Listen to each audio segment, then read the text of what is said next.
Здравствуйте, в эфире программа «Алату Лайв», в студии работает Бигаим Бигалиева. Президент с государственным визитом находится в Китайской Народной Республике. Главы двух государств провели переговоры, по итогам которых принято совместное заявление об углублении всеобъемлющего стратегического партнерства, а также подписан ряд документов. И прямо сейчас о кыргызско-китайском сотрудничестве мы поговорим с нашим гостем, руководителем секретариата инвестиционного совета при Кабинете министров Улуком Кадырбаевым. Улук Асанкарович, здравствуйте. Здравствуйте. Добро пожаловать к нам в студию. Спасибо. Ну и вот мы говорим то, что сейчас президент находится с государственным визитом в Китае. Да. И на сегодняшний день уже он провел переговоры с председателем КНР Си Цзиньпином, плюс с председателем Госсовета Китая. Также по итогам всех этих переговоров уже подписан ряд документов, а также сделано совместное заявление. Да? И давайте начнем передачу с того, вообще, на какой стадии сейчас, на каком уровне сейчас находится кыргызско-китайское сотрудничество. Я думаю, что наш президент перед отъездом дал очень хорошее интервью, где обозначил ряд уже сегодня достигнутых результатов, плюс перспективы дал. Я думаю, там сильно мы дополнить не можем, но отметим, что мы видим, и это заметно, насколько китайская экономика заинтересована в углублении сотрудничества с Кыргызской республикой. Мы видим тот объем инвестиций, тот объем товарооборота, который отметил сам президент. Но самое важное, что, я думаю, мы должны услышать в посыле президента, что это только начало. И сегодняшний столь значимый госвизит самого президента в Китайскую Народную Республику обозначает, что эта основа, она сегодня укрепилась, и сегодня открываются новые перспективы. Отметим, что Китай одна из крупных экономик мира, один из крупных игроков в сфере торговли, транспортно-логистических систем. Мы, будучи соседями, думаем, только с краешку начинаем понимать и чувствовать тот эффект, который нас ожидает от углубления этих экономических, политических взаимоотношений. Поэтому я думаю, что то заявление, которое сделали сегодня, и в последующем, что это даст для нашей страны, мы еще предстоит это на себя ощутить. И я думаю, что сегодня в передаче мы попытаемся донести до наших слушателей, как изменится жизнь каждого в этом ключе. То есть тот уровень, который мы имеем на сегодняшний день, это только самое начало? Мое предположение, я думаю, многие эксперты с этим согласятся.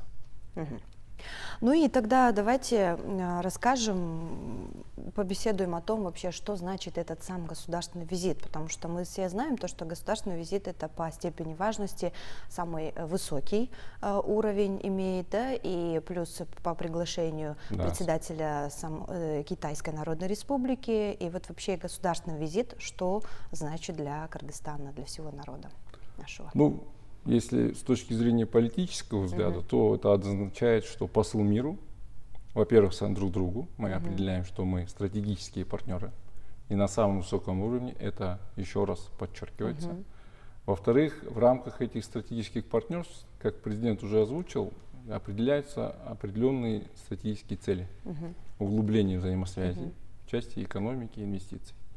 Поэтому для всех нас это еще раз сигнал и для мира в том, что мы с Китайской Народной Республикой планируем углублять свои взаимоотношения, партнерство. И самое главное, это не просто слова, а уже конкретные действия, которые мы сегодня видим. Отмечу ряд только вот таких важных аспектов, которые, мне кажется, мы ждали давно. Строительство китайской, железной дороги Китай-Кыргызстан-Узбекистан, оно уже последние 15-20 лет, если не отменять мне память.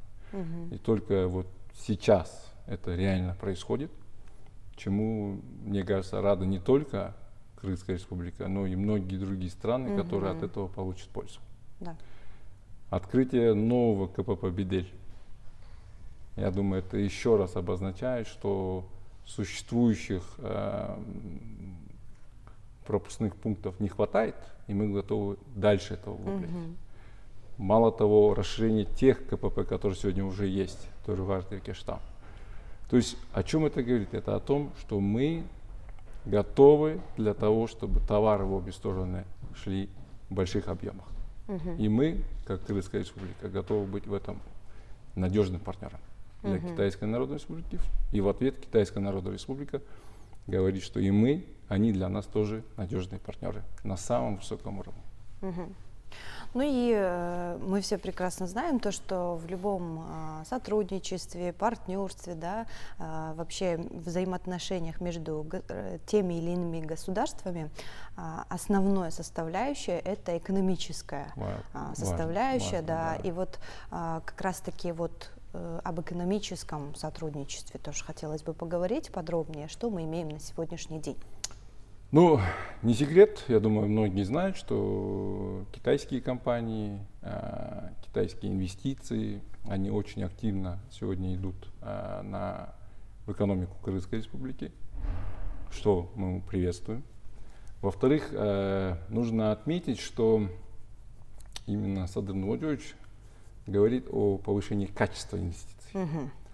Потому что сами, по сути, денег-то в мире много, которые куда-то хотят инвестировать. Но мы должны стремиться к тому, чтобы сюда приходили вместе с деньгами лучшие технологии, лучшие знания. И я думаю, в рамках этого стратегического партнерства сегодня можно ожидать, что именно Китай будет вкладывать лучшие свои технологии, инновации в экономику страны посредством этих инвестиций. Мы говорим сегодня о машиностроении. Мы сегодня говорим уже о развитии возобновляемых источников энергии ВИА. Китай является лидером сегодня по технологиям в сфере зеленых энергетики. Наверное, номер один, и никто не оспорит, что они количество ветряных, солнечных, гидростроительств, да, по объемам они номер один. Мы, как Кыргызская республика, должны стремиться именно усиливать взаимосвязь с чемпионами, если мы хотим стать тоже чемпионами на мировой глобальной арене. В-третьих, я считаю, что именно строительство железных дорог, коммуникация вот этих именно логистических центров, это тоже позволит нам выйти на новый уровень. Мы должны, как звезда, загореться на этой карте мировой глобальной в части именно торговли и инвестиций, инноваций. И для этого нам нужно укреплять такие взаимосвязи с успешными странами. Сам Бог велел нам, я думаю, будучи таким соседом с Китайской Народной Республикой, именно выстраивать это отношение в этих направлениях. Мы знаем, что они вкладываются в разные производства. Сегодня очень много идет разговоров в части агропромышленности, переработки пищевых продуктов. Китай крупный потребитель. Доходы населения растут в Китае, и многие китайские граждане все больше и больше смотрят на продукты более высокого качества, экологически чистых продуктов. И об этом непосредственно сам президент отметил, что у нас есть все возможности этим потенциалом воспользоваться, потому что Кыргызская республика, большая часть находится выше уровня моря, там 1000-1200 метров над уровнем моря. И это уже само по себе, опять же, условия для выращивания самых экологичных продуктов. Нам единственное надо научиться это делать, применяя безопасные технологии, применяя наименее вредные или экологические удобрения. И немалый важный факт, мы должны гармонизировать систему стандартов качества с Китайской Народной Республикой. И вот в этом вопросе как раз-таки Китайская Народная Республика и помогает. Это в этом, да, технологии. Конечно. И о тех парках, которые сказал сам президент, от Баши, то, что в Кашгаре, это для этого и направлено. Мы должны учиться, мы должны изучать их опыт, мы должны это применять. Самое главное, сегодня нужно понять, как это все может повлиять на вас с вами, на обычных жителей, граждан Кыргызской республики. Я думаю, это самый интересный вопрос, который можно задать сегодня. Ну и как раз тогда продолжите этот разговор. Ну, например, я бы думал, что если мы уж говорим о больших проектах, но, как мы знаем, любую экономику в мире, большая совокупная часть, она состоит из малого и среднего бизнеса. Нам надо укреплять взаимосвязи на этом уровне тоже. Это задача для бизнес-ассоциации, это задача для кабинета министров, это задача и для нас тоже. И здесь я считаю, что очень важно прорабатывать вопросы безграничного этого контактов. Например, что я имею в виду? На примере Казахстана и Узбекистана, где уже введены безвизовые режимы, да, для граждан Китая и граждан этих стран обоюдно. Я думаю, мы в этом направлении тоже должны идти. Потому что сегодня наши предприниматели испытывают определенные сложности в части, ну не сложности, процедура на получение виз, оно требует времени и ресурсов. Я думаю, что безвизовый режим помог бы нашим предпринимателям более чаще выезжать в Китай и китайским предпринимателям приезжать сюда. А это деловые связи, это, возможно, малые и средние инвестиционные проекты. Я думаю, это в повестке находится. Второе, я думаю, что нам следует также рассматривать систему взаимоотношений в сфере образования. Даже крупнейшие американские компании оценивают Китай не с точки зрения их промышленности, а с точки зрения качественного состава специалистов. Тим Кук, который является руководителем Apple, сказал так: знаете, в чем отличие Китая? Почему мы идем в Китай? Потому что можно заполнить стадион инженерами и техническими специалистами, что нельзя сделать во многих других странах. То есть система подготовки квалифицированных кадров в Китае находится на самом высоком уровне. Вопрос, как этим воспользоваться, или как нам в этом случае взаимодействовать. Я думаю, что уже есть опыт у вузов в выработке программ обучения, которые в результате позволяют нашим выпускникам получать дипломы 2 стран. Это вот в этом направлении.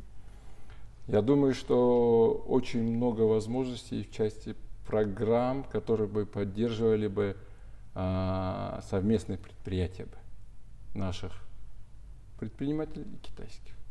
В этом ключе, конечно, вопрос возникает возможности, идеи создания кыргызско-китайского фонда развития. Возможно, потому что у нас очень хороший опыт создания таких фондов с Российской Федерацией, Узбекистаном, Азербайджаном. Сегодня уже на подходе Эмиратовский фонд тоже, что отрадно радует, потому что эти фонды нацелены на развитие. Эти фонды нацелены на то, чтобы минимизировать риски в тех отраслях, куда сегодня пока частные деньги не идут. Я думаю, это тоже хорошее направление. Культурно-социальные разные инициативы, их тоже очень много. Но именно сегодня сфера инноваций, сфера технологического развития, оно основано на людских ресурсах. Поэтому нам нужно больше учиться вместе с китайскими инноваторами. Нам нужно с ними работать вместе, нам нужно с ними создавать вместе. И только в результате этого мы вырастим ту необходимую плеяду специалистов, которые помогут и нам выстроить и поставить на ногу уже инновационную экономику, о чем говорил сам президент. В мире это называется промышленность 4.0. Это вот новый уровень, и я думаю, что мы к этому идем. Но в основе стоит человек, поэтому мы должны развивать наш потенциал. Ну и вот мы больше всего сейчас говорили о том, вообще, для чего нам нужно развивать отношения с Китаем, да? А вот Китаю, Кыргызстан, чем интересен? Вот вы немножко отметили то, что это агропромышленный комплекс, это опять-таки вклад в в развитие возобновляемых источников энергии, да? Кроме этого, чем еще заинтересован Китай в Кыргызстане, в таком партнере, как Кыргызстан? Ну, кроме геополитических вещей, таких как безопасность, мы являемся соседом. Любому, как мы знаем, даже в кыргызском языке говорится, иногда сосед ближе дальнего родственника. Поэтому это в первую очередь у нас есть исторические, культурные взаимосвязи. Это вот как бы данные. Но для Китая мы также являемся вратами, куда их товары через нас, их услуги через нас могут спокойно и быстрее достигать тех рынков, куда сегодня Китайская Республика также экспортирует. И тот план, который сегодня есть в строительстве китайско-кыргызско-узбекской железной дороги, это же маленький отрезок, но настолько важный, Да, что он... естественно. Просто мы не представляем, насколько это меняет. Вот я уверяю всех зрителей, хочу еще раз сказать, этот шаг ставит нас на карту мира, и нас просто игнорировать нельзя. Это вот так. И почему мы важны? Потому что от того, что насколько у нас тесные партнерские отношения, настолько этот транспортный узел, это транспортное направление, оно может стать перспективным для движения товаров, для движения технологий, для в будущем передвижения людей. И не только в одну сторону, и в обратную сторону тоже.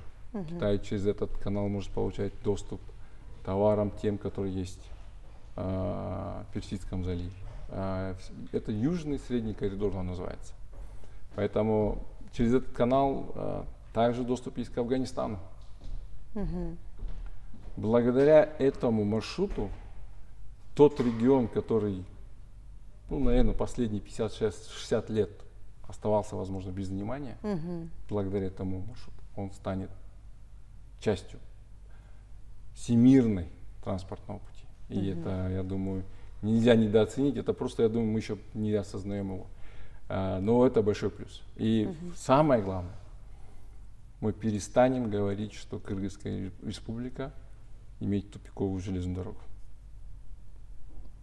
Наконец, историческое, мы перестанем это говорить, мы будем говорить, мы часть глобальной транспортных маршрутов и путей. И это совершенно другой будет уже разговор. Это сделает нас сильнее, а для Китая нужны сильные соседи. В будущем, конечно же, я думаю, что одна из возможных, это Кыргызская Республика может выступать как хабом для региональных инвестиционных деловых отношений. Подобно Сингапуру, подобно Дубаю, подобно Гонконгу. Финансовый деловой центр. Почему нет? Почему нет? Но мы к этому и движемся сейчас. Медленно, но верно к этому и движемся, чтобы стать, как вы говорите, хабом. Хабом. Нам куда один буран. Это здесь нам надо к этому идти, потому что без этого, я думаю, что у нас все для этого возможности есть. Самое главное, замечательные люди. Умные, талантливые, предприимчивые. Мы доказали за свои 30 лет, несмотря ни на что, у нас нет нефти такой и газа, у нас нету таких. Именно люди, именно граждане Кыргызской Республики смогли проявить себя. И мне нравится, что один очень хороший мой товарищ сказал, что Кыргызская Республика — это один из самых жестких тренажерных залов для предпринимателей. Где здесь, если человек мог достичь успеха, то он достигнет успеха в любом другом месте. И это наши предприниматели докажут. Еще такой вопрос, вот кроме вот этого масштабного проекта железной дороги Китай, Кыргызстан, Узбекистан, у нас еще есть совместный проект «Один пояс, один путь». Вот в рамках него тоже какие нас ждут изменения? «Один пояс, один путь» — это глобальная инициатива Китайской Народной Республики. Она распространяется на все глобальные торговые маршруты. Мы являемся частью его, чуть ли не у истоков стоим.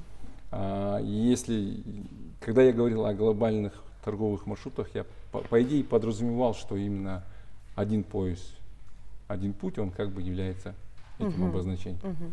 Но там же не только маршруты для поездов, для автомашин, там же есть вопрос и электронной коммерции. Вы знаете, что Китай внутренне товарооборот внутренней торговли электронной коммерции 2,8 почти триллиона долларов. Это только в Китае? Это только в Китае. И это электронная коммерция, которая покрывает практически 50% всей розничной торговли Китая. А знаете, сколько они трансгранично электронной коммерции? Вот сейчас очень популярна в Америке Тему, да? Шейн есть такие, мы знаем Алибаба, Пиндудо, то есть я не буду говорить, даже депутаты недавно обсуждали. Там порядка 300 миллиардов они только торгуют, на трансграничной торговле. Если внутри они только на 2,7 триллиона между собой торгуются, это китаец покупает у китайца. Разве для нас там не найдется место? Поэтому вот именно тот парк, о котором сказал президент, от Баши Кашгар, он, по идее, именно присоединится к этому электронному торговому маршруту. Электронная коммерция, искусственный интеллект. Сейчас уже Китай всех поражает в мире. Да? Только недавно ряд грубо говоря, компаний, ведущих, о которых мы знали, говорили, что искусственный интеллект это чисто американская инновация. Не прошла неделя, китайцы сказали, а нет, это глобальная вещь. И у искусственного интеллекта нету одного хозяина. Это принадлежит человечеству. И они это каждый день. Сегодня, вчера только Alibaba выпустил свой. И мы, вот Абдулбай Гаришевич недавно ездил, наш председатель Кабинета министров, тоже заявил о необходимости внедрения искусственного интеллекта уже в процессы, связывающие ИЕК. Мы, как Кыргызская республика, внутри себя. Вы сами знаете, президент с первых дней говорит о электронном документе обороте, о электронном правительстве. Это не просто хотелка, это требование. Требование времени, да. И мы поэтому должны сегодня к этому идти. Не просто идти, мы должны к этому бежать. А если есть возможность, и лететь. Поэтому всем нам сил, терпения и понимания в том, что нас ждут большие изменения положительные. Главное работать. Дай бог эти изменения увидеть в скором будущем. Спасибо вам большое за то, что пришли к нам в студию и ответили на наши вопросы. А я напомню, что в гостях у нас был руководитель секретариата инвестиционного совета при Кабинете министров Улуг Кадырбаев. И побеседовали мы о кыргызско-китайском сотрудничестве. Спасибо, что были с нами. И до встречи в эфире.